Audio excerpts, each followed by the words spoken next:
When I'm not racing, this is what I do Monday through Friday. I would say a heavy percentage, at least 80% of the accidents that I see that involve motorcyclists out here in the Los Angeles area, you will always get the telltale black rear lock skid. And even after the statements of the rider, you will ask them what brakes did they use. They will always swear that they used everything, but the skid mark doesn't lie. You'll see that long, definite black, rubber in the asphalt or on the concrete, leading right up to the point of impact. And you cannot convince them that they've done anything else. But I think in a panic situation, that's what most everybody seems to go to, right? For that, just slam that rear brake on and stand on it.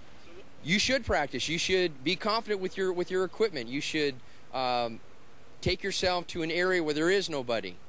Practice with just your rear brake. See what it feels like. Put it into the little skid at 10, 15 miles an hour. Feel what it feels like. Then make a stop at 15, 20 miles an hour, feathering, squeezing, ever so gently that front brake, and see what it's going to do for you. And continue to practice that every day. Take a little time here, even out on the road. I'm not in the middle of, the traffic on the Hollywood freeway, but attempt to always use that front brake and rely on it, because in a panic situation, you're going to return to the way that you've trained yourself or the way that you were trained. And you won't automatically slam that right foot down on the brake and forget to grab some of the front brake. And again, your senses, you want to rely on those. Again, what puts fear in my heart, especially down here, is the smell of diesel fuel. It's an unmistakable smell. If you have never smelled it before, go down and take a whiff of it, because this stuff is like ice. It's black ice. If you smell it, you're probably already sitting in it. You can't accelerate out of it. You put your foot down to stop. Your foot is not going to remain on the ground. You make a right or a left-hand turn or accelerate away from that, the bike's probably going to go down, and there's not a thing you can do about it. Again, that's one of the many things to pay attention to.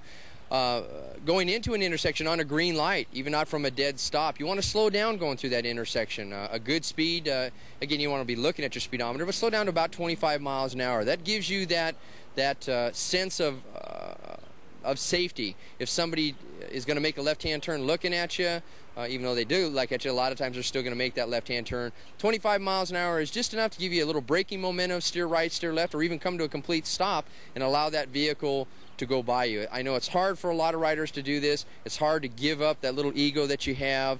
You want to go head-to-head with these people. You don't want to do that on a bike. Just give them right away. Even though it's not their right away to have, give it to them. Give it up. Let them have it. Let them go through, make that unsafe left-hand turn in front of you.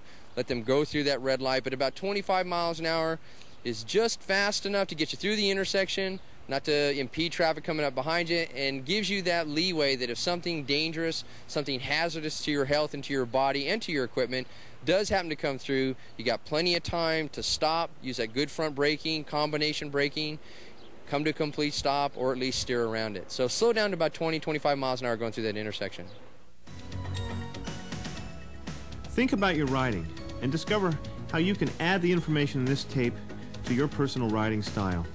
And most of all, ride safe and have fun.